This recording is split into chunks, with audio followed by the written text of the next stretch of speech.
السلام عليكم ورحمة الله وبركاته.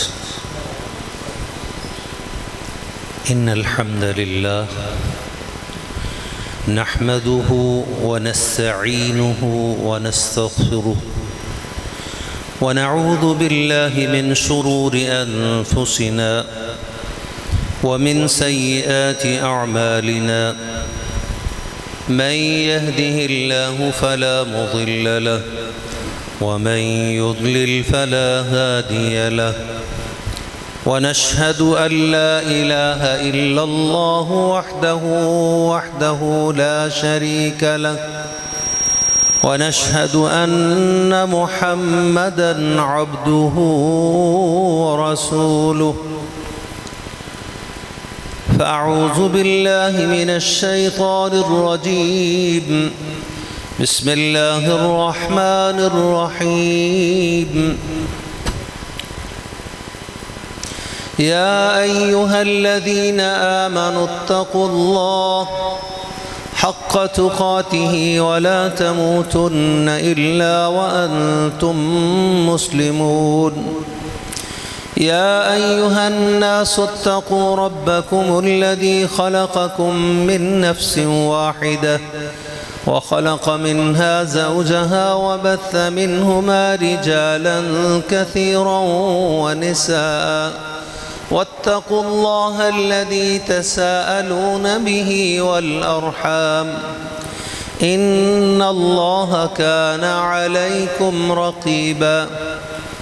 يا أيها الذين آمنوا اتقوا الله وقولوا قولا سديدا يصلح لكم أعمالكم ويغفر لكم ذنوبكم.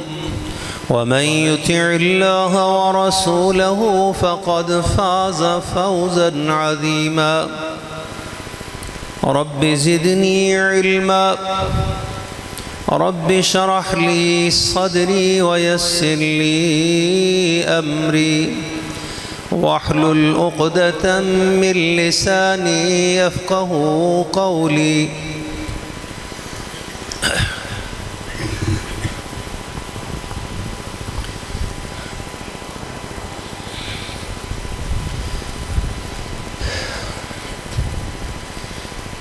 میں اللہ مالک الملک کا بے حد شکر گزار ہوں،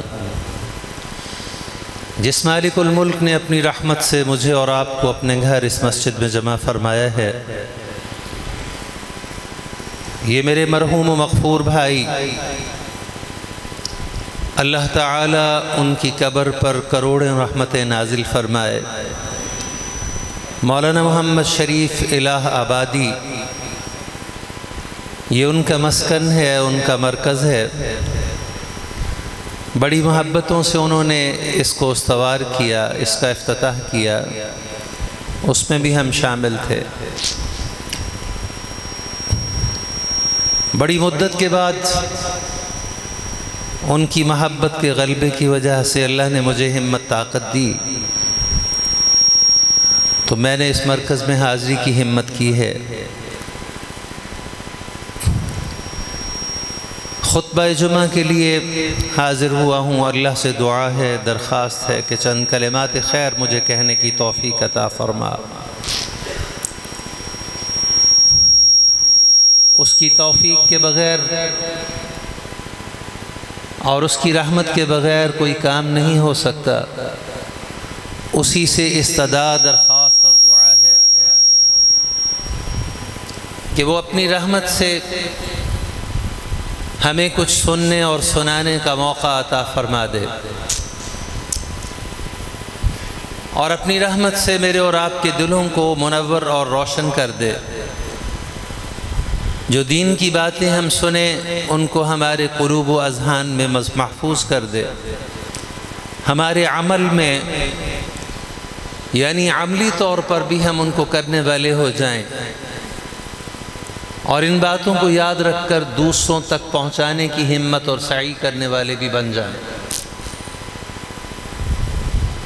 آپ سب کے علم میں ہے کہ یہ ماہ محرم الحرام ہے، اسلامی کیلنڈر کے اعتبار سے یہ پہلا مہینہ ہے۔ اس سے قبل ذی الحج کا مہینہ اور اس سے قبل ذی قعدہ کا مہینہ گزر چکا ہے۔ اللہ تبارک و تعالی نے جب زمین و آسمان کو بنایا تھا، ان عدۃ الشہور عند اللہ 12 شہرا فی کتاب اللہ، مالک الملک نے زمین و آسمان کو بناتے ہوئے یوم خلق السماوات والارض پہلے سے ہی اس بات کو طے کر لیا تھا کہ سال کے مہینے 12 ہوں گے، اور ان میں سے 4 مہینوں کو اللہ نے عزت والا، حرمت والا قرار دے دیا تھا۔ منہا 4 حرم، 4 مہینے عزت و حرمت والے، ان میں سے ذی قعدہ، ذی الحج 11واں اور 12واں مہینہ ہے، محرم الحرام پہلا مہینہ ہے۔ یہ 3 مہینے پے بپے آتے ہیں۔ رجب المرجب کیلنڈر میں 7واں مہینہ ہے، یہ بھی انہی مہینوں میں شمار ہوتا ہے جن کو اللہ نے حرمت والا قرار دیا۔ زمانہ قدیم کے جاہل تو یہ جانتے تھے کہ حرمت والے مہینے میں اگر کسی کا کوئی دشمن بھی سامنے آ جاتا، باپ کا قاتل یا بیٹے کا قاتل، اور وہ اس پر قابو پانے پر قادر بھی ہوتا، ان کی حرمت و عزت کی وجہ سے اس کو چھوڑ دیا جاتا۔ انہی ایام میں اللہ تبارک و تعالی نے اسلام کے بنیادی رکن حج کو ہمارے لیے فرض اور مقرر کیا۔ ماہ ذی الحج میں ساری دنیا سے مسلمان، اور زمانہ قدیم میں بھی جب سے ابراہیم علیہ السلام نے بیت اللہ کی بنا رکھی، تو اللہ کی توفیق سے لوگ حج اور عمرہ کے لیے مکہ میں تشریف لاتے رہے۔ حال ہی میں حجاج کرام آپ کے ہاں سے بھی، یقیناً آپ کی بستی شہر سے بہت سارے حجاج اللہ کی رحمتوں کا فیض پا کر واپس آ چکے ہوں گے۔ اللہ ان تمام حجاج کی قربانیاں، محنتیں اور کوششیں قبول فرما لے۔ اور حج، رسول اللہ صلی اللہ علیہ وسلم نے فرمایا، جب بندہ حج کر چکتا ہے ایسے ہی ہو جاتا ہے جیسے ماں کے پیٹ سے اس نے جنم لیا ہے، اس پر کوئی گناہ باقی نہیں رہتا۔ اور جنت کے علاوہ اس کی جزا کیا ہو سکتی؟ بڑی خوش نصیبی کی بات ہے۔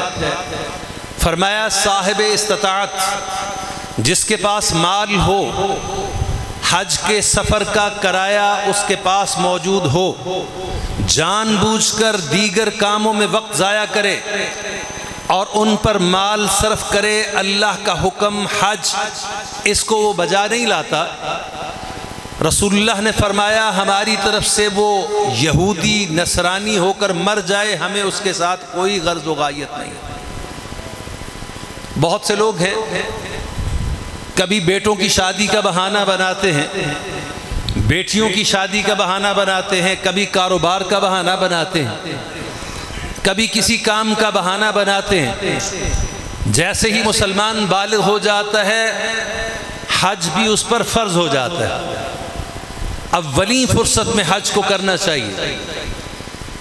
میں عرض کر رہا تھا کہ ان مہینوں میں چند اہم واقعات رونما ہوئے جنہوں نے اسلامی تاریخ کے اندر مسلمانوں کے ہاں بہت زیادہ ذہنی جسمانی تکلیف میں اور دل کو کرب میں مبتلا کر دیا۔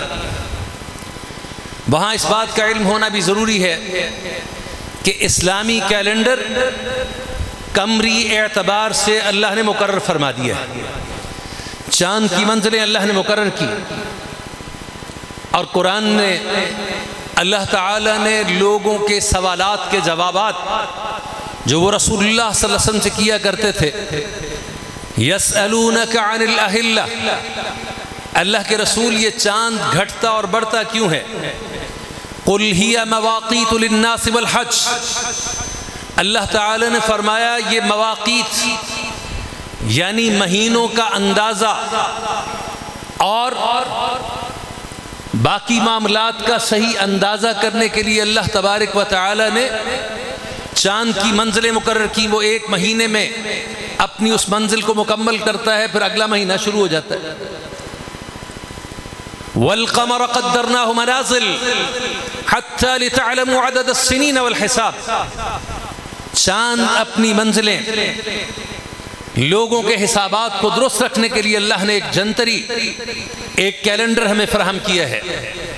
معروف کیلنڈر جو ہمارے ہاں بہت زیادہ معروف ہو گیا کیونکہ انگریزوں کی حاکمیت رہی، اور گزشتہ کم و بیش 1000 سال سے بر صغیر کے لوگ کسی نہ کسی شکل میں باہر سے آنے والے لوگوں کے غلامی رہے۔ اس وجہ سے ہمارے اندر بہت زیادہ کمیاں، کمزوریاں اور کوتاہیاں ہیں۔ بر صغیر کہتے ہیں ہندوستان، پاکستان، بنگلہ دیش کو۔ اس علاقے کے رہنے والے پچھلے کئی سینکڑوں سال سے مختلف لوگوں کے غلام رہے۔ کبھی افغان آ گئے، کبھی کوئی آ گیا، کبھی کوئی آ گیا، حتیٰ کہ 150-200 سال پہلے انگریز آ گئے۔ انہوں نے کچھ 100 سالہ حکومت کی، وہ 150 سال تک اپنا تسلط جمائے رکھا اور اپنی باقیات کو اس ملک پر چھوڑ گئے۔ ان کو ٹریننگ دے کر جو ہمیں کالے انگریزوں کی شکل میں آج ہمارے حاکم بنے بیٹھے، اور اس ملک کی تباہ کاری میں انہی کا سب سے بڑا کردار ہے۔ اس جمعے کی وساطت سے میں اللہ سے درخواست گزار ہوں، یا اللہ یا تو ہمارے ان حکمرانوں کو غیرت ایمانی عطا فرما دے، اگر ان میں کوئی خیر ہمارے لیے باقی ہے تو یا اللہ ان کو ہمارے سرپرستوں کو ہمارے سروں پر قائم رکھ، تو یا اللہ یا پھر ان منحوسوں سے ہمیں نجات عطا فرما دے۔ میں عرض کر رہا تھا کہ اسلامی کیلنڈر ماہ محرم سے شروع ہوتا ہے۔ ہماری بدقسمتی یہ ہے کہ جنوری، فروری، مارچ، اپریل کے مہینے تو ہمارے بچوں کو یاد ہوں گے۔ پرانے لوگ جو آپ میں بیٹھے ہوئے ہیں ان کو بکرمی کیلنڈر جو راجہ بکرما جیت نے بنایا تھا، اسو کتے مگر پو، یہ ہمارے دیسی لوگوں کو بڑے یاد ہے۔ فلاں مہینے میں فلاں فصل کاشت کی جاتی ہے، فلاں میں فلاں کی جاتی ہے، یہ بھی ان کو پتہ ہے۔ نہیں پتہ تو جن مہینوں میں، جن ماہ و سال میں اللہ تبارک و تعالی نے مسلمانوں کے شعائر مقرر کر رکھے ہیں، کہیں رمضان جیسا ہم فریضہ ہے اور کہیں حج جیسا عظیم فریضہ ہے، اس کیلنڈر کے بارے میں پتہ نہیں۔ اگر آپ سے پوچھ لوں کہ آپ کو اسلامی کیلنڈر کے مہینوں کے نام آتے ہیں تو شاید ہی کوئی بتا سکے گا۔ امتحان لینا مقصود نہیں ہے، شاید ہی کوئی بتا سکے۔ پوچھو کس کس کو آتے ہیں، ہاتھ اٹھا کے بتاؤ اسلامی کیلنڈر کس کس کو مہینے کا آتے ہیں۔ یہ چند لوگوں نے ہاتھ اٹھائے ہیں، یہ ہماری بدقسمتی ہے۔ پھر ہم کہتے ہیں دنیا میں اسلام کو غلبہ حاصل نہیں ہوا، ہم خود مغلوب ہیں اور ہم اپنے شعائر سے اور ان چیزوں سے واقف نہیں ہیں، تو کسی کو کیا ضرورت؟ اللہ ہمارے حال پر رحم فرمائے۔ انہی ایام مبارکہ میں جہاں اللہ تعالیٰ کی بے شمار رحمتیں مسلمانوں پر نازل ہوئیں، اللہ کے کرم اور انعامات ہوئے، وہیں کچھ اندوہناک اور شرمناک واقعات بھی ہوئے۔ ماہ ذی الحج حال ہی میں گزرا ہے۔ یہ حج کا مبارک مہینہ رسول اللہ صلی اللہ علیہ وآلہ وسلم کے بعد ماہ حج سن 13 ہجری میں سیدنا ابو بکر صدیق رضی اللہ تعالی عنہ دنیا سے داغ مفارقت دے گئے۔ جانے سے قبل اپنی جانشینی کے لیے، مسلمانوں کی خلافت کے لیے، امارت کے لیے اپنے رفقا سے مشورہ کیا اور سیدنا عمر بن الخطاب رضی اللہ تعالی عنہ کے بارے میں مسلمانوں کو تلقین کی کہ میں سمجھتا ہوں کہ یہ آپ کے لیے سب سے زیادہ مفید ثابت ہوں گے۔ ایک آدھ بندے نے کہا کہ عمر میں بڑی سختی ہے. فرمایا جب یہ خلافت و امارت کا بوجھ اس پر پڑے گا تو خود بخود سیدھا ہو جائے گا. اور دنیا نے دیکھا کہ سیدنا عمر ابن الخطاب جن کے جلال اور قہر سمانی سے دنیا ڈرتی تھی، وہ راتوں کو لوگوں کا پہرا دے رہے ہیں اور لوگوں کی خدمت کا خیال کر رہے ہیں. اسی ماہ ذی الحج میں سن 13 ہجری میں ابوبکر صدیق کو دنیا سے داغ مفارقت دینے کے بعد عمر فاروق رضی اللہ تعالیٰ عنہ تشریف لائے. اگلے 10 سال سن 23 ہجری میں 26 ذی الحج کو صبح کی نماز محمد الرسول اللہ کے مصلی پر سیدنا عمر فاروق کھڑے ہیں. اور ایک دن یا چند دن قبل ہونے والے ایک واقعے کے پیش نظر صحابی رسول مغیرہ بن شعبہ رضی اللہ تعالیٰ کا ایک غلام تھا جو ایرانی مجوسی تھا. اس خبیث شخص کو غلامی کا توق اس میں پڑا ہوا تھا. بکتا بکاتا مدینے میں آیا، مغیرہ بن شعبہ کا غلام ہو گیا. وہ بڑا ماہر کاریگر تھا، یہ چکیاں بناتا تھا، ترخان اچھا تھا. اس نے شکایت کی عمر فاروق سے، مغیرہ نے میرا لگان، میرا ماہانہ جرمانہ جو ہے بڑھا دیا ہے. پہلے 2 درہم روزانہ یعنی 60 درہم تھا ماہانہ، اب وہ کہتا ہے 200 ہونے چاہیے.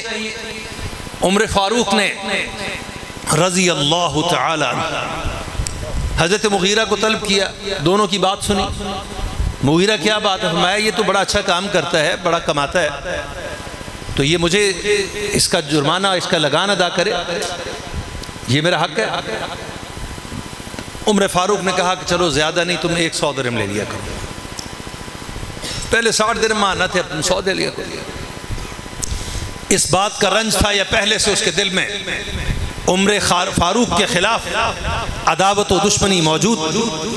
رات کو 2 دھاری خنجر اس نے زہر آلود کیا. صبح دم مسجد نبوی میں، جہاں رات کے وقت زیادہ سے زیادہ 1 دیا روشن ہوتا تھا، پوری مسجد بھری ہو اور 1 دیے کی روشنی کیا کام کرتی ہے؟ اندھیرے میں چھپ کے بیٹھ گیا.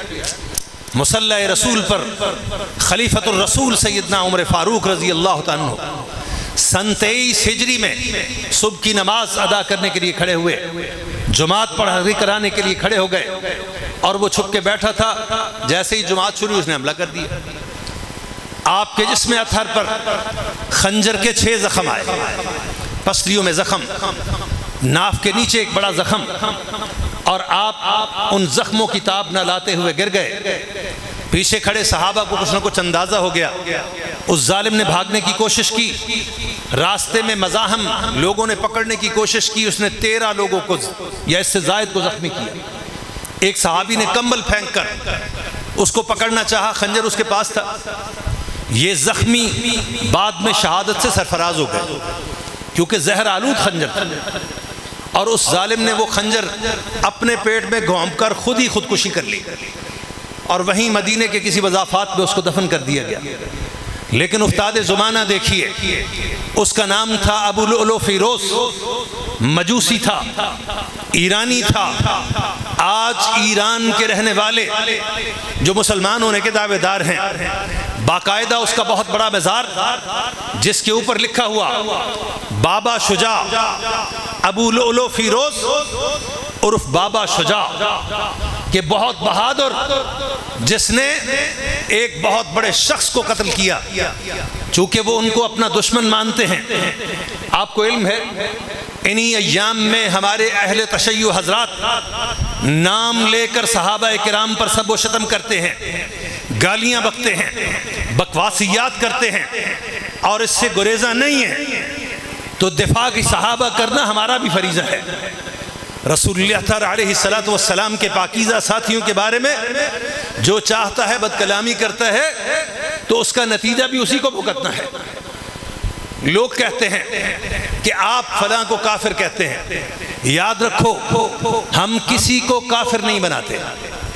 اس کے عقائد و نظریات، اگر کوئی شخص کہتا ہے کہ صحابہ کرام مرتد اور کافر ہو گئے تھے، کوئی شخص کہتا ہے کہ میں قرآن کو نہیں مانتا، کوئی شخص کہتا ہے کہ میں تمہارے خدا کو بھی، اللہ کو بھی نہیں مانتا، تو بتاؤ ہم اس کو کافر کہتے ہیں یا اس کے یہ عقائد کفریہ ہے؟ یہ عقائد کفریہ ہے۔ تو اس کے سبب سے ہر کسی نے اپنے انجام کو پہنچنا ہے۔ سیدنا عمر فاروق رضی اللہ تعالی عنہ آپ گر گئے۔ یہ 26 ذی الحج صبح کا وقت ہے، آپ کو بعد میں اٹھایا گیا۔ آپ اگلے 3-4 دن انہی زخموں میں چور، اللہ تعالی نے جب تک زندگی رکھی حکماء نے دوا دارو دینے کی کوشش کی، جب ان کو دودھ پلایا گیا اس زخم سے باہر نکل آیا، تو جو اس وقت بڑے حکیم موجود تھے انہوں نے عرض کیا امیر المومنین جو نصیحت وصیت کرنی ہے کر دیجئے، کیونکہ اب حالات خراب ہیں۔ آپ اندازہ کیجئے ان کی شجاعت کا، ان کے مقام و مرتبے کا۔ ہماری طرح کا کوئی بندہ ہوتا کہ موت کے خوف سے آہو بقا میں مبتلا ہو جاتا، چیخو پکار کرتا، لیکن ان کو امت کی فکر لاحق ہوئی۔ سب سے پہلے اجلاس طلب کیا وہ صحابہ کرام جو زندہ و جاوید موجود تھے، وہ 10 مبشرہ جن 10 صحابہ کو نبی رحمت علیہ السلام نے اپنی زبان اقدس سے جنت کی بشارت دی تھی، وہ عظیم صحابہ، ان میں سے 2 رخصت ہو گئے۔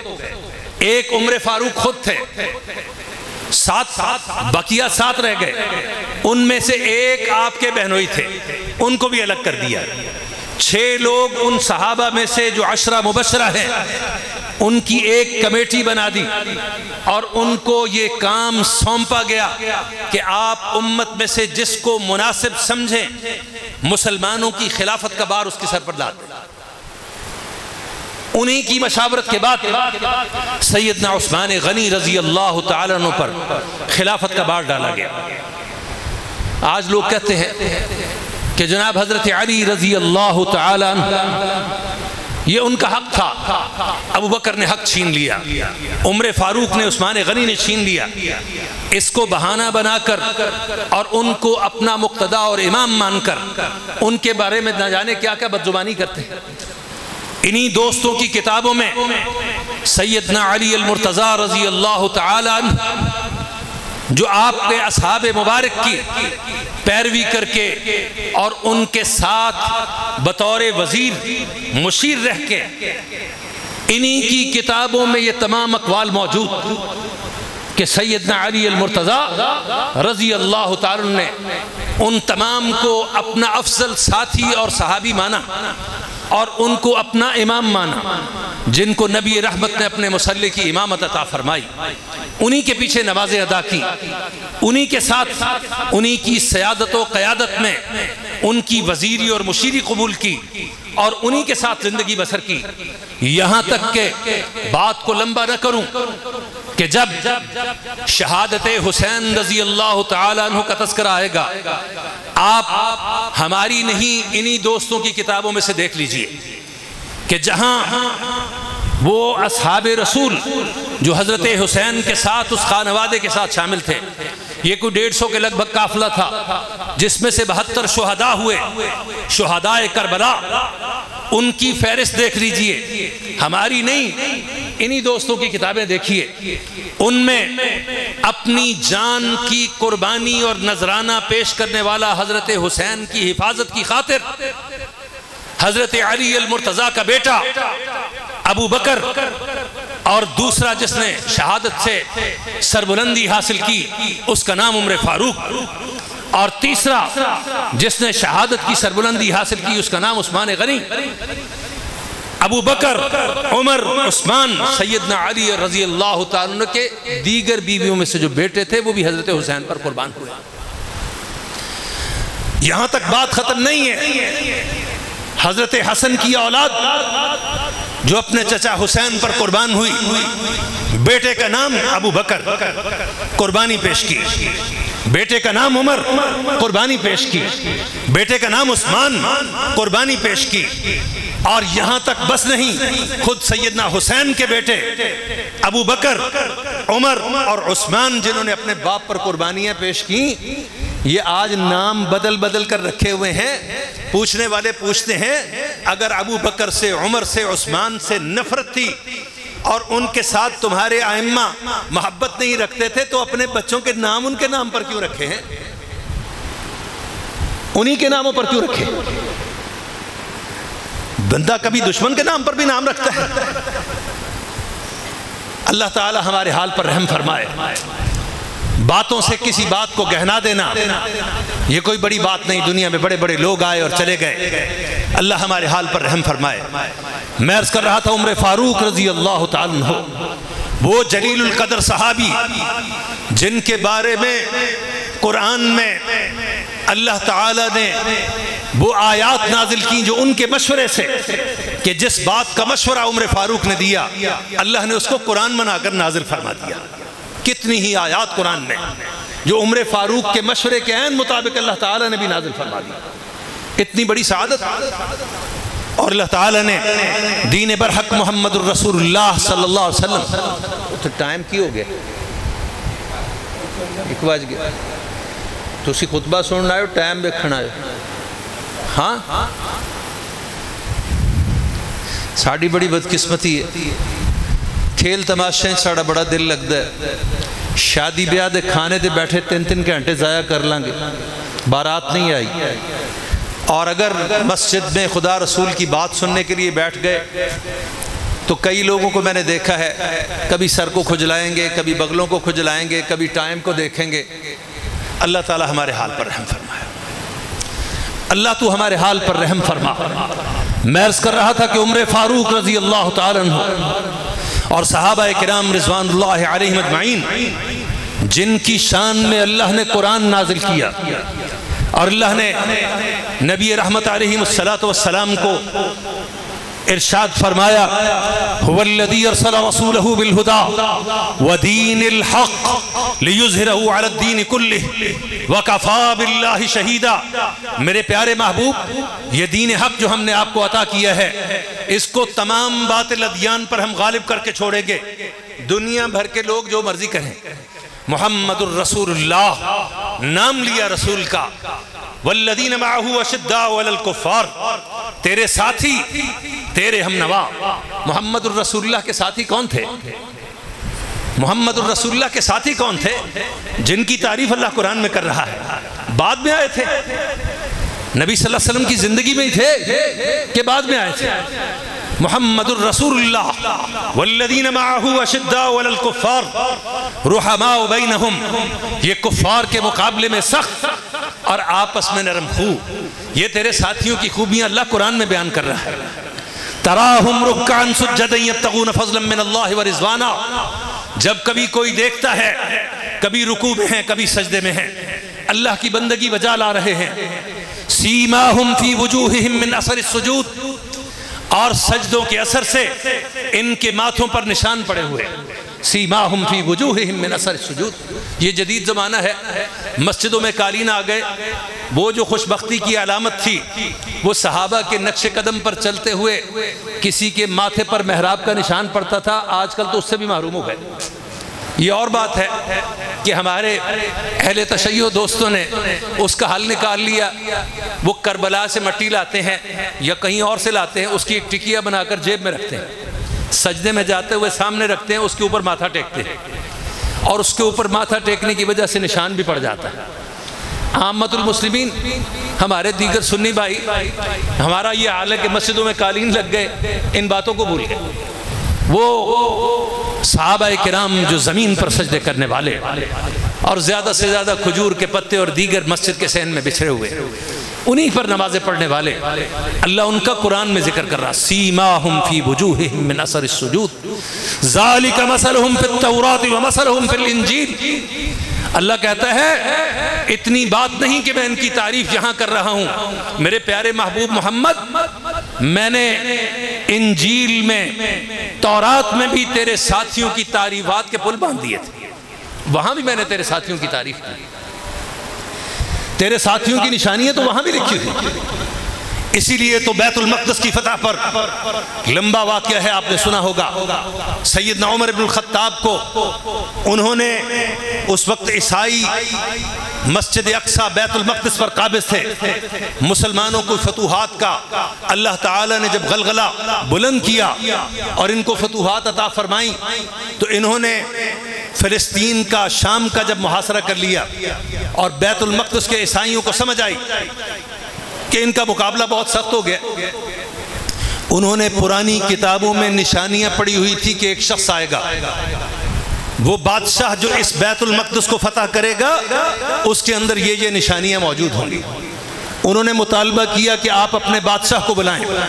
سیدنا عمر ابن الخطاب مدینہ سے ایک غلام کو ساتھ لے کر، ایک سواری، کوئی پروٹوکول نہیں، کوئی فوجی دستہ نہیں، کوئی حفاظتی حصار نہیں، ہزاروں میل کا سفر طے کرتے ہوئے وہاں پہنچے پرانے لباس میں، کوئی نیا لباس نہیں. کہتے ہیں راہ چلتے ہوئے ساتھیوں نے کہا کہ آپ نیا لباس پہن لیں، آپ ہمارے امیر المومنین، ان کے بڑوں اور بادشاہوں سے ملاقات ہوگی، یوں پرانے لباس میں اچھا نہیں لگے گا. دوستوں کے بار بار اصرار پر ایک دفعہ حضرت عمر نے لباس تبدیل کر لیا، نیا لباس فراہم کیا گیا. آپ سواری پر سوار ہو گئے، تھوڑا سا دور گئے، رک گئے، واپس پلٹے، لاؤ میرا پرانا لباس. حضرت کیا ہوا؟ فرمانے لگے میں نے سوچا ہے، جاتے ہوئے میرے دل میں آئی کہ اللہ تبارک و تعالی نے جو عزت ہمیں عطا فرمائی ہے وہ لباس کی وجہ سے نہیں ہے، ایمان کی وجہ سے ہے.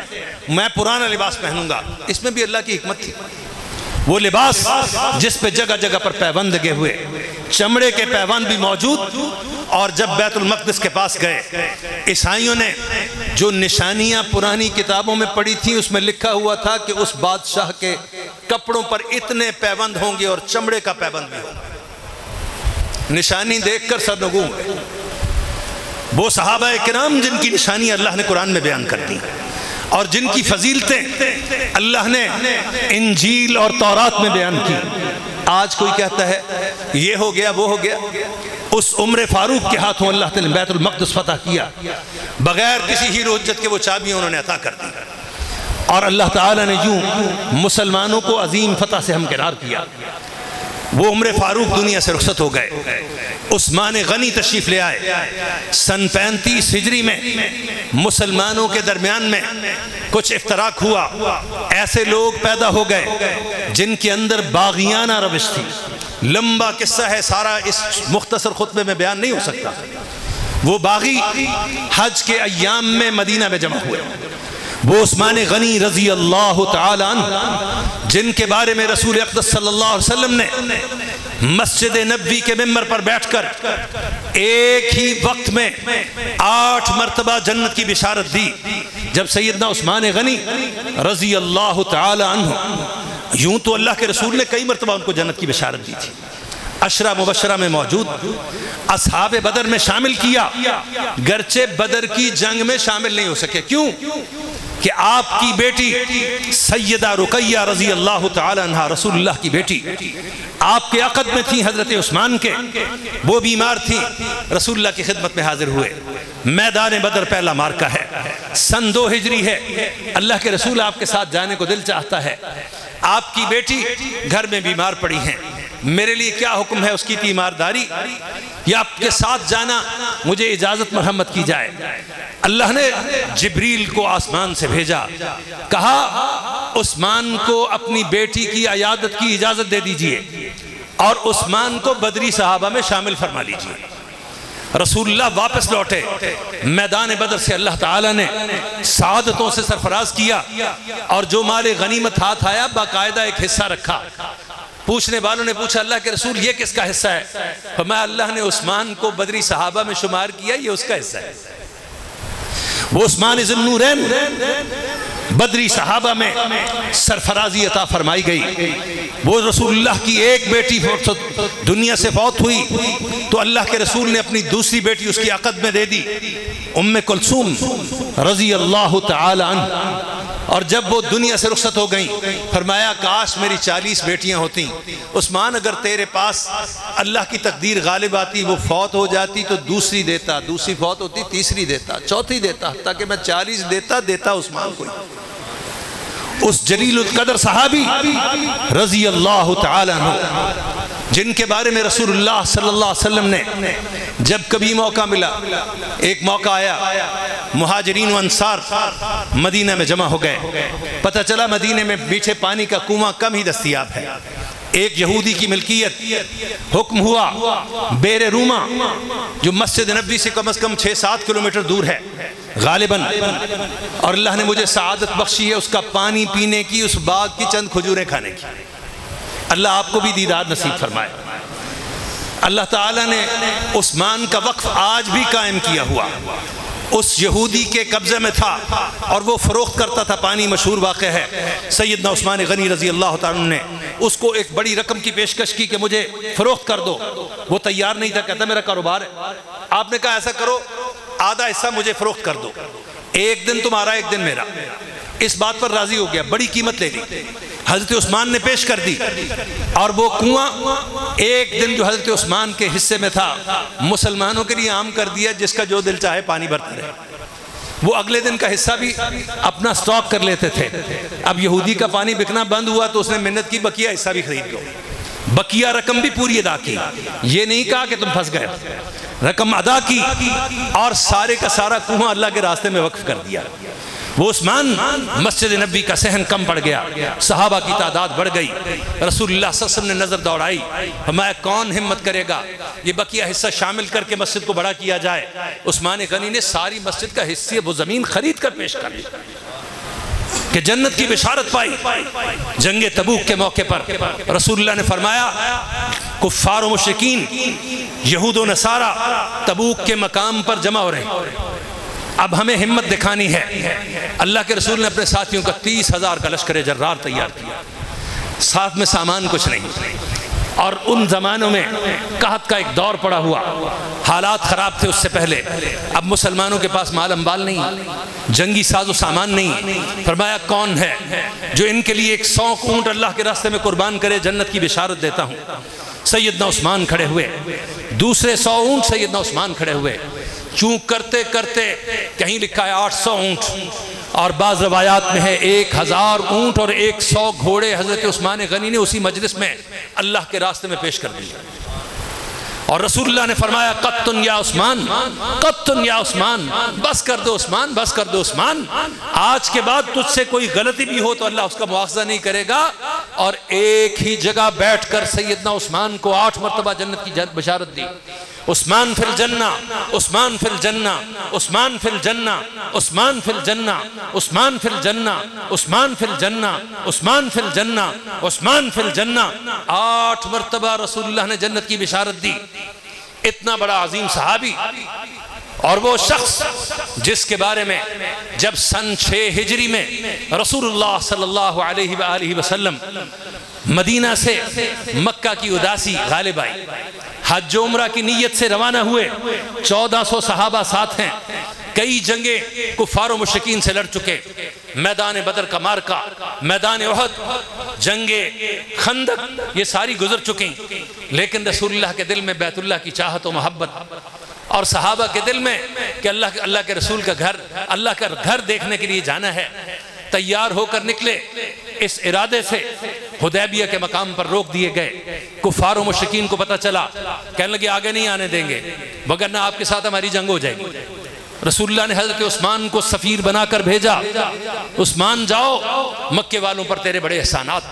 وہ عثمان جس کو اللہ نے اتنا مال عطا فرمایا، بعض مورخین نے لکھا ہے مدینہ میں حضرت عثمان غنی کے مال و اموال کو سنبھالنے کے لیے 5000 غلام زر خرید حضرت عثمان کے پاس تھے جو ان کی تجارت کو، ان کے مال و اموال کو سنبھالتے تھے. اتنا بڑا تاجر. ایک مرتبہ مدینہ کے نواح میں عثمان کے مال و اموال کو لے کر، جنگلوں میں چل رہے ان کے مویشیوں کو لے کر غلام مدینہ کے قریب آئے. اہل مدینہ نے دیکھا کہ وادیاں بھر گئی. اللہ تعالیٰ نے اتنا مال عطا فرمایا. اس عثمان نے اہل مکہ پر بھی بڑے کرم نوازیاں کی تھی. فرمایا بطور سفیر عثمان وہاں جاؤ، ان کو سمجھاؤ ہم اللہ کا گھر دیکھنے آئے، تمہارے ساتھ لڑنے نہیں آئے. تم ہمیں اللہ کا گھر دیکھنے دو، زیارت کرنے دو، ہم حج عمرہ کر کے واپس لوٹ جائیں. اب صحابہ کرام کی طرف ہے، لیکن جب حضرت عثمان وہاں گئے، وہاں سے ایک اڑتی اڑتی خبر آئی کہ اہل مکہ نے حضرت عثمان کو شہید کر دیا، ان کو قتل کر دیا. رسول اللہ کا غصے کے مارے برا حال ہو. آپ صلی اللہ علیہ وسلم کی کیفیت عجیب ہو گئی.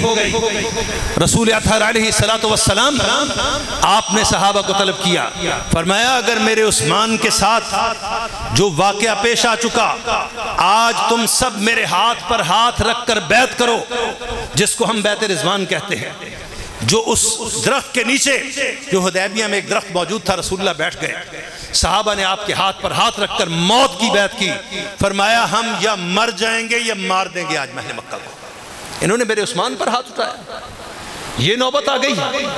وہ عثمان جس کے لیے جب اللہ تعالیٰ نے قرآن اتارا اس کے ساتھیوں پر, لَقَدْ رَضِيَ اللَّهُ عَنِ الْمُؤْمِنِينَ إِذْ يُبَايِعُونَكَ تَحْتَ الشَّجَرَةِ فَعَلِمَ مَا فِي قُلُوبِهِمْ فَأَنزَلَ السَّكِينَةَ عَلَيْهِمْ وَأَصَابَهُمْ فَتْحًا قَرِيبًا.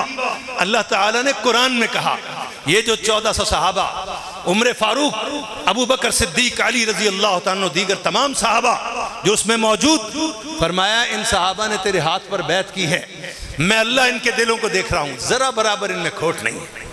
لَقَدْ رَضِيَ اللَّهُ عَنِ الْمُؤْمِنِينَ, مومن کا خطاب رضی اللہ عنہ, یعنی میں ان سے راضی ہو گیا اور میں نے ان کے دلوں کو دیکھ لیا. فَعَلِمَ مَا فِي قُلُوبِهِمْ فَأَنزَلَ السَّكِينَةَ عَلَيْهِمْ, میں رب نے آسمان سے ان کے دلوں پر سکینت نازل کر دی, سکون نازل کر دیا. فَأَنزَلَ السَّكِينَةَ عَلَيْهِمْ وَأَصَابَهُمْ فَتْحًا قَرِيبًا. محمد الرسول اللہ ان کو بتاؤ ان قریب تمہیں عظیم فتح بھی دینے والا. صحابہ حیران, ایک طرف سے صلح حدیبیہ ہو رہی, ایک طرف اللہ کا قرآن نازل ہوا.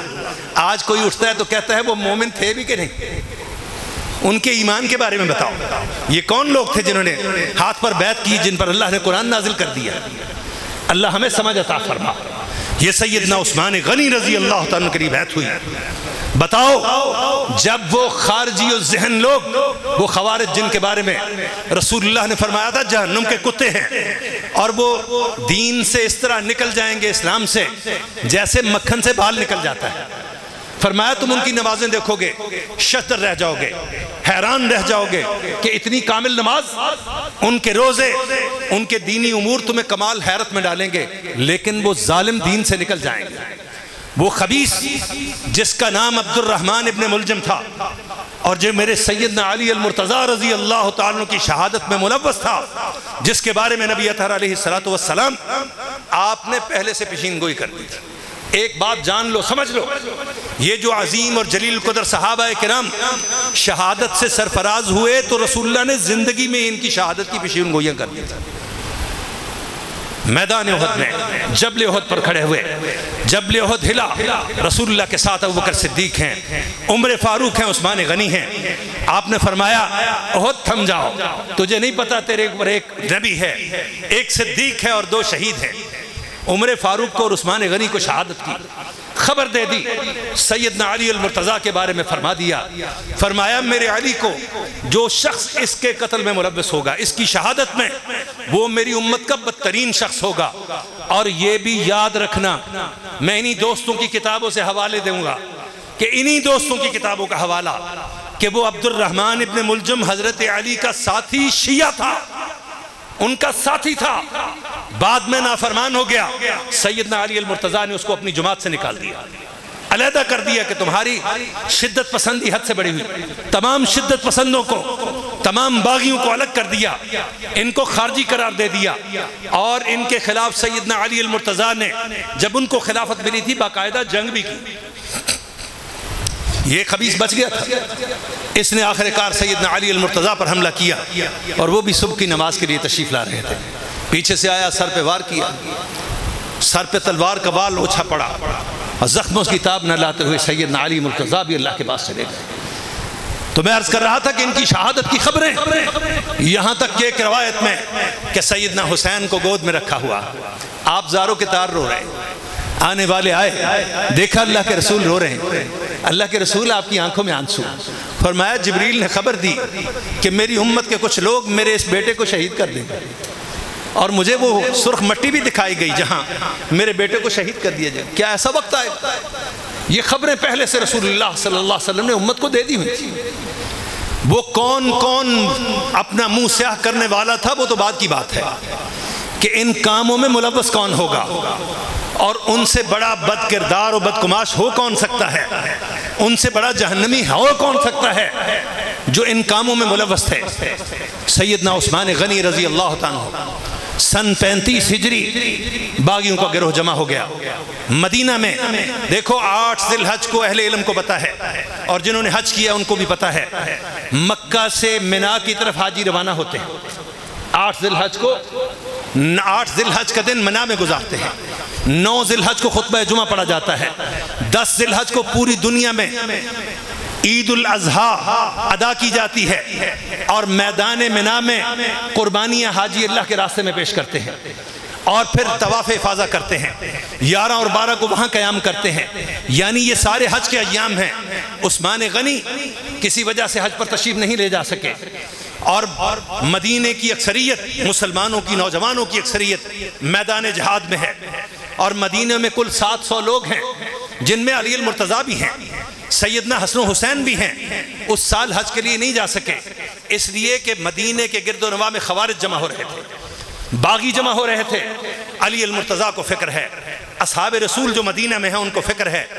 سیدنا عثمان کی خدمت میں حاضر ہوتے ہیں, ہمیں اجازت دیجئے جو لوگ ہم موجود ہیں اس سے پہلے کہ یہ جماعت اور یہ گروہ یہ بڑی تعداد میں جمع ہو جائیں اور کسی بڑے فساد کا موجب بنے, ہم ان کا کلا کما کرتے ہیں. لیکن عثمان غنی کا مزاج اللہ نے نرم بنایا ہے, کیا کیا جائے؟ فرمایا میں اپنی ذات کے لیے اپنے آقا محمد الرسول اللہ کے شہر میں خون کا قطرہ بہتا ہوا نہیں دیکھ سکتا. خبردار ایسا نہ کرنا, میں تمہیں اللہ کا واسطہ دیتا ہوں, اللہ کی قسم دیتا ہوں پیچھے ہٹ جاؤ.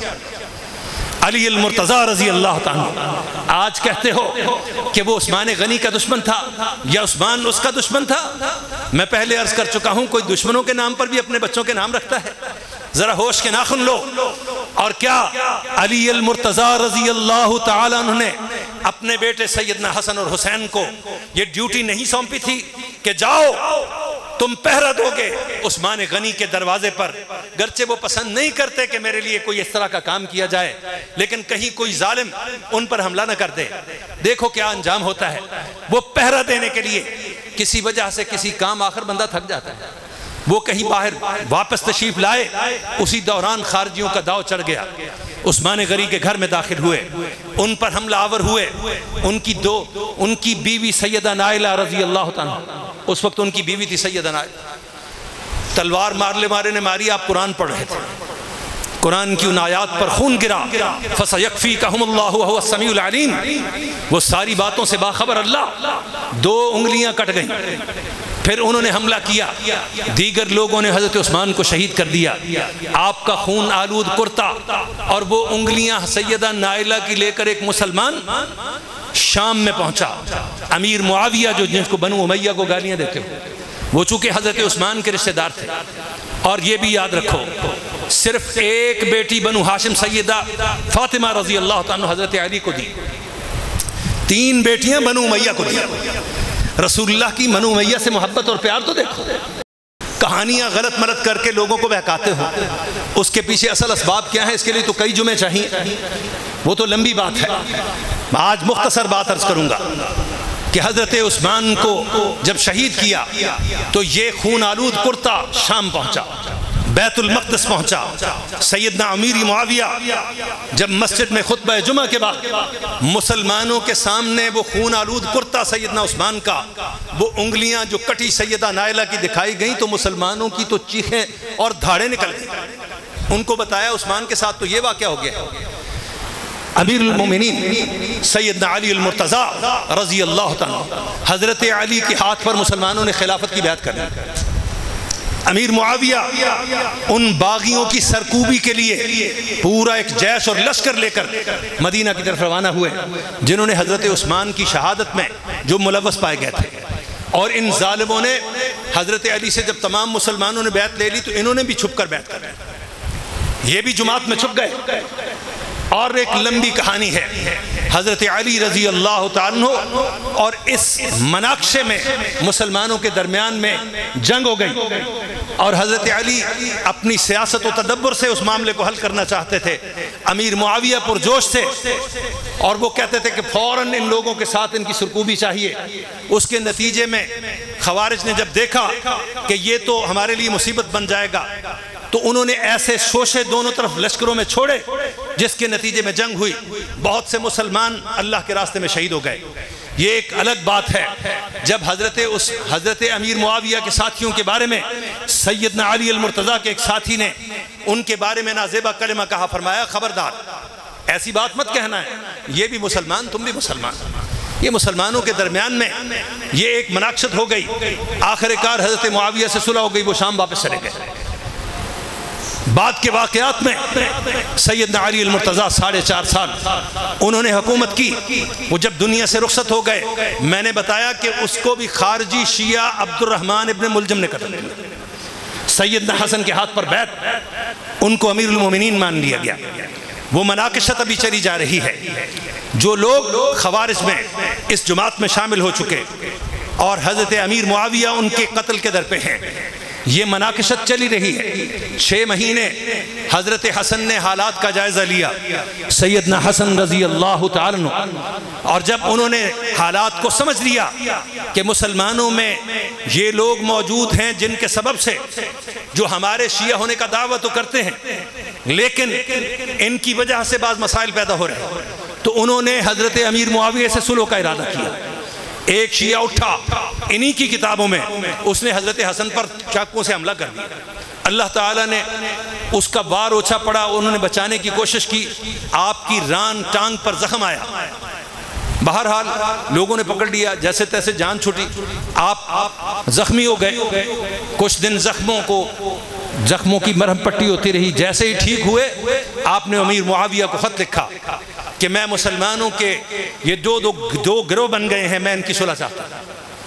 اور دنیا میں پہلی مرتبہ کسی بھی شخص نے باوجود قوت ہونے کے امیر معاویہ رضی اللہ تعالیٰ نے ایک لیٹر ہیڈ پیڈ جو وہ بحیثیت جرنیل، انہوں نے اس کے نیچے اپنے دستخط کیے، اپنی مہر ثبت کی اور فرمایا جاؤ میرے سردار سیدنا حسن کے پاس لے جاؤ، جو شرائط وہ مناسب سمجھے اس کے اوپر لکھ دیں. معاویہ کو وہ تمام شرائط منظور ہیں، اپنی طرف سے کوئی شرط نہیں لکھی.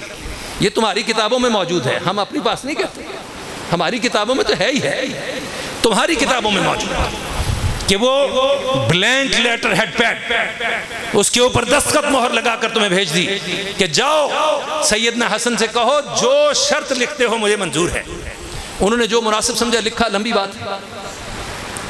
بلایا کوفہ کی جامع مسجد میں، سیدنا علی کی مسجد میں، اپنے باپ کے ممبر پر بٹھایا اور فرمایا معاویہ یہاں بیٹھو. کہنے لگے نہیں آپ کا حق ہے. فرمایا نہیں آج تم بیٹھو گے. حضرت حسن کھڑے ہوئے، معاویہ کے ہاتھ پر بیعت کی. پہلے تمام لوگوں کو مخاطب کر کے فرمایا کہ آج موقع ہے امت میں صلح کا اور تلقین اور واعظ و نصیحت کی. بیعت کی، پھر اپنے بھائی حضرت حسین کو کہا بیعت کرو، پھر اپنے فوجوں کے کماندار کو کہا کھڑے ہو جاؤ بیعت کرو، اور پھر عامت المسلمین سے کہا امیر معاویہ کے ہاتھ پر بیعت کر لو. امیر معاویہ کے ہاتھ پر بیعت ہو گئی. یہ سن 40 ہجری کی بات ہے، حضرت علی کی شہادت سے 6 مہینے بعد یہ بیعت ہو گئی. اگلے 20 سال امت میں کوئی افتراق نہیں، کوئی لڑائی جھگڑا نہیں. سن 60 ہجری میں امیر معاویہ رضی اللہ تعالی عنہ، کتنا ٹائم رہ گیا؟ کیا وقت کیا ہوا ہے؟ 1:30 بج گئے. چلو یہ بات مکمل کر لوں. سن 60 ہجری میں سیدنا امیر معاویہ رضی اللہ عنہ بیمار ہوئے. آپ کو محسوس ہوا کہ دنیا سے جانے کا وقت آ گیا ہے.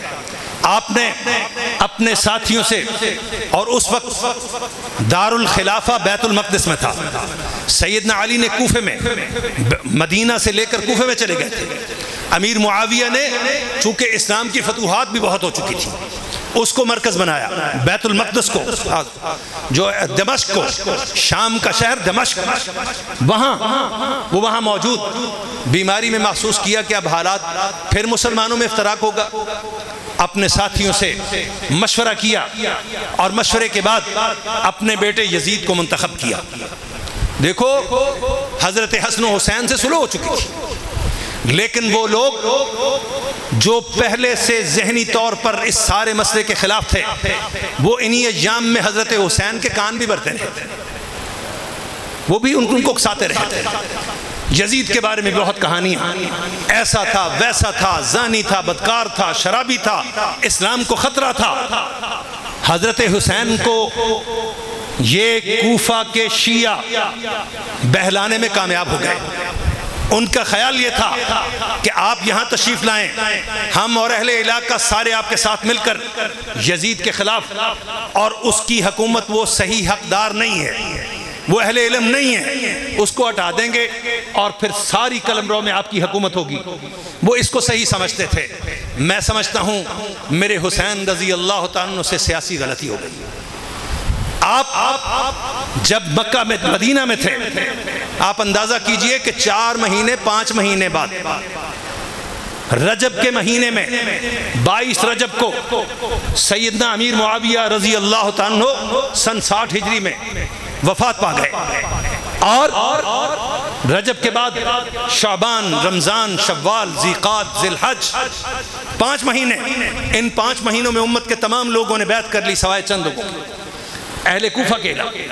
حضرت حسین رضی اللہ تعالیٰ کو اہل کوفہ نے اپنی خط و کتابت سے، اپنے سفیروں سے، کہ یہ نہیں ہونا چاہیے تھا، اور مدینہ کے گورنر نے حضرت حسین سے اور باقی لوگوں سے بیعت طلب کی۔ یہ طریقہ تھا کہ تمام اہل علاقہ سے بیعت لی جائے۔ انہوں نے کہا مجھے وقت دو، رات کا وقت دو، کل میں بتاؤں گا۔ رات میں اپنے خانوادے کو لے کر مکہ کی طرف نکل آئے۔ 8 ذی الحج کو لوگ حج کے لیے جاتے ہیں۔ سیدنا حسین رضی اللہ تعالیٰ عنہ ان کوفیوں کے بہکانے پر، انہی شیعہ کے بہکانے پر، ان کے خطوط کی بوریاں لے کر، انہوں نے لکھا ہے کہ 12,000 خطوط، کہیں لکھا ہے 18,000 خطوط، اہل کوفہ، اہل شیعہ نے لکھے تھے کہ آؤ ہم تمہارے ساتھ ہیں۔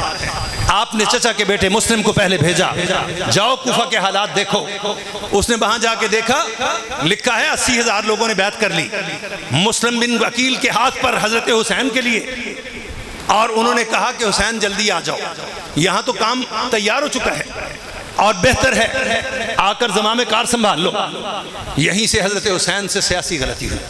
اکابر صحابہ نے حضرت حسین کی سواری کو پکڑا۔ حسین لوگ حج کے لیے جا رہے ہیں، تو کہاں جا رہا ہے؟ اپنے خانوادے کو لے کر کہاں جا رہا ہے؟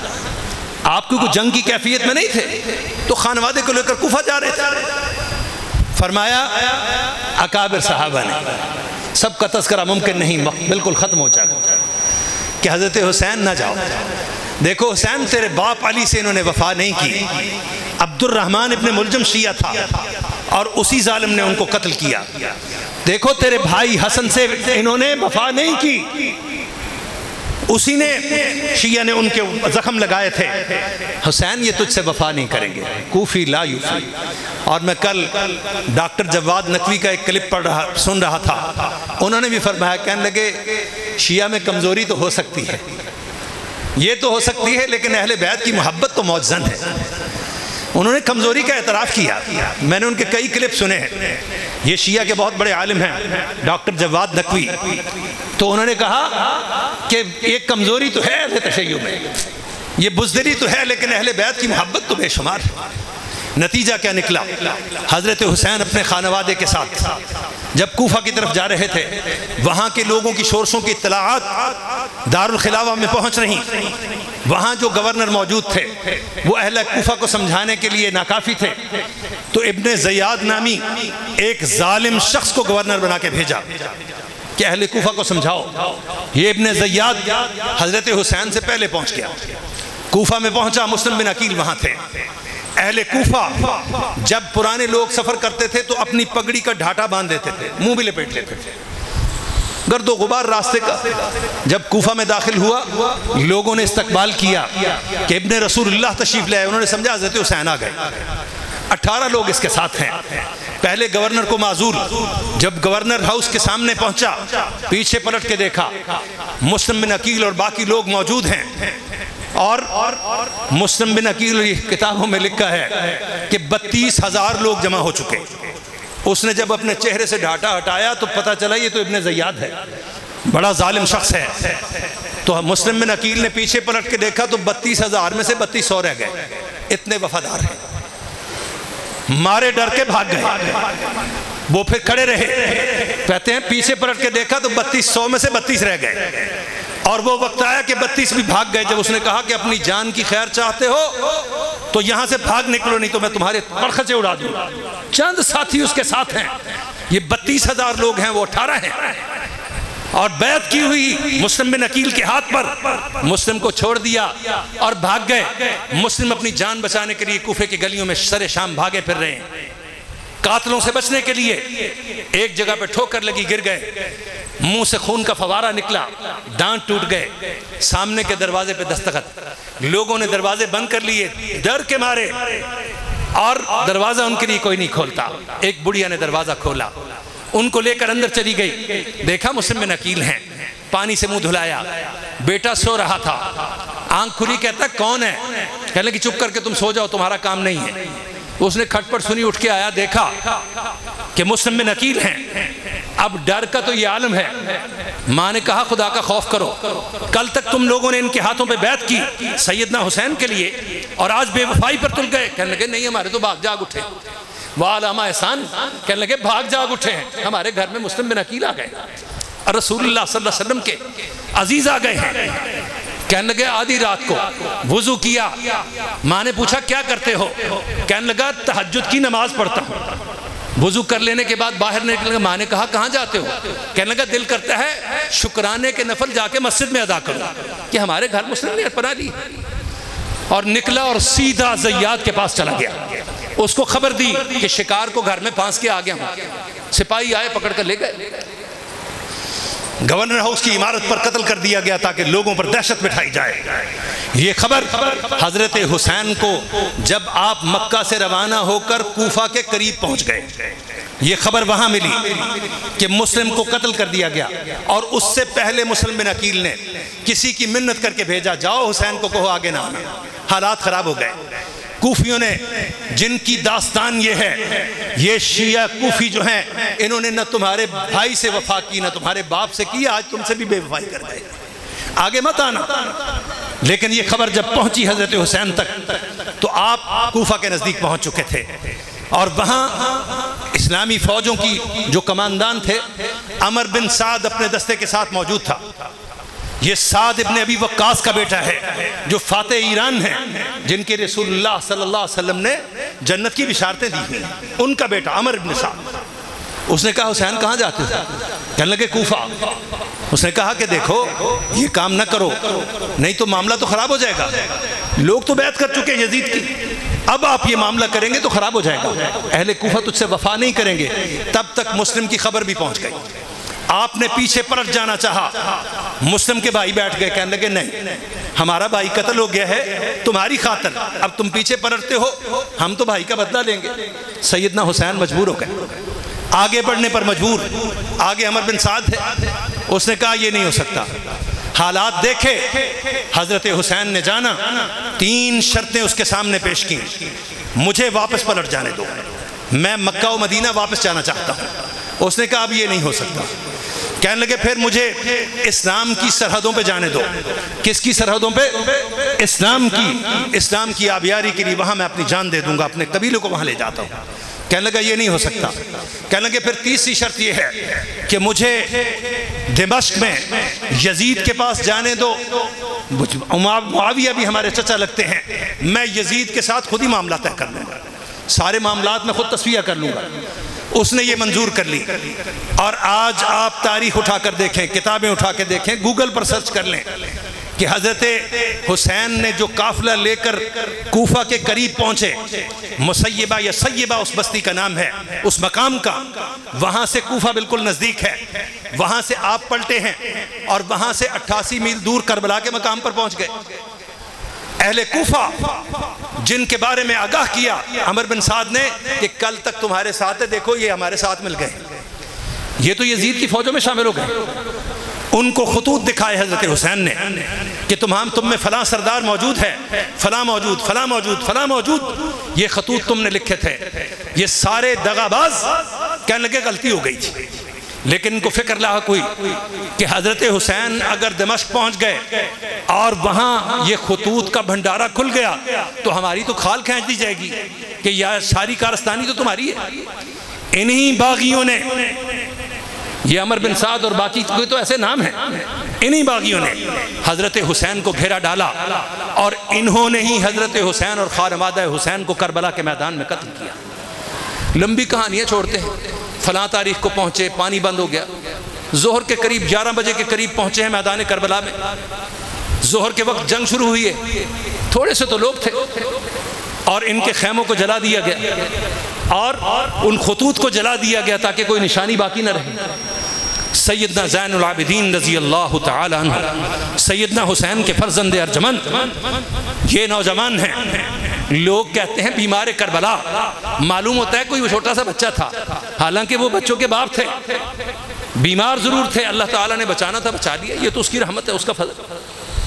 بتانے والا بھی تو کوئی ہونا چاہیے تھا نا کہ وہاں ہوا کیا ہے، کس نے کیا ہے۔ وہ بتانے والا گھر کا، خانوادے کا اور وہاں موجود بندہ بتائے گا یا تو اور میں بتائیں گے آج 1400 سال بعد؟ کیوں بھائی؟ جو وہاں موجود ہے وہ صحیح بتائے گا کہ میرے باپ کا قاتل کون ہے، یا آج 1400 سال بعد کوئی قصے کہانیاں چھوڑنے والا بتائے گا؟ سیدنا زین العابدین باقی لوگوں کو لے کر ایک دفعہ کوفہ لایا گیا، کوفہ پہنچے، آپ کو چارپائی پہ اٹھایا ہوا، لوگ روتے پیٹے باہر نکلے، خواتین پیٹ رہی، لوگ پیٹ رہے، رو رہے۔ حضرت زین العابدین نے آنکھیں کھولیں، پوچھا کیا ہوا، یہ کیوں رو رہے ہیں؟ بہن نے بتایا یہ بابا کو رو رہے ہیں، آپ کے خانوادے کی شہادت پر رو رہے ہیں۔ فرمایا ان قتلہ اذن، اگر انہوں نے قتل نہیں کیا تو ان کو قتل کس نے کیا ہے؟ رو یہ رہے ہیں تو قتل کس نے کیا ہے؟ اور آج یہ اپنی کتابوں میں اقرار کرتے ہیں کہ وہ ہمارے ہی بڑے تھے۔ میں نے وہ بات پڑھی ان کی کتاب میں، وہ سنی علماء سے، اپنے اساتذہ سے، کہ اقرار لکھا ہوا ہے کہ وہ ہمارے ہی بڑے تھے، لیکن ہم نہیں تھے، ہم نہیں تھے، اس میں کیا شک ہے؟ آج 1400 سال بعد میں اور آپ قصوروار ہیں؟ جو تھے وہ اپنے خدا کے سامنے پیش ہو چکے، ان کا جو معاملہ ہو رہا ہے وہ اللہ ہی جانتا ہے۔ ان پر اللہ تعالیٰ کروڑوں ان کے اوپر عذاب نازل فرمائے جو اس خانوادے کی شہادت میں ملوث تھے اور جن کے یہ ساری خباستوں کی وجہ سے یہ رونما ہوا۔ اللہ تعالیٰ اس خانوادے پر رحم و کرم فرمائے۔ آج کے اس خطبہ جمعہ میں ہم نے کچھ چیزوں کے احاطہ کرنے کی کوشش کی ہے، میں سمجھتا ہوں حق ادا نہیں ہوا، بہت تھوڑے وقت میں چند چیزیں ہی بیان ہو سکتی ہیں، لیکن حالات، سوشل میڈیا، بہت ساری چیزیں آپ کے علم میں ہیں، ان کو ملا کر اگر جائزہ لیں گے تو ساری بات سمجھ میں آ جائے گی۔ اللہ تعالی ہمارے ایمان کی حفاظت فرمائے۔ وآخر دعوانا الحمدللہ۔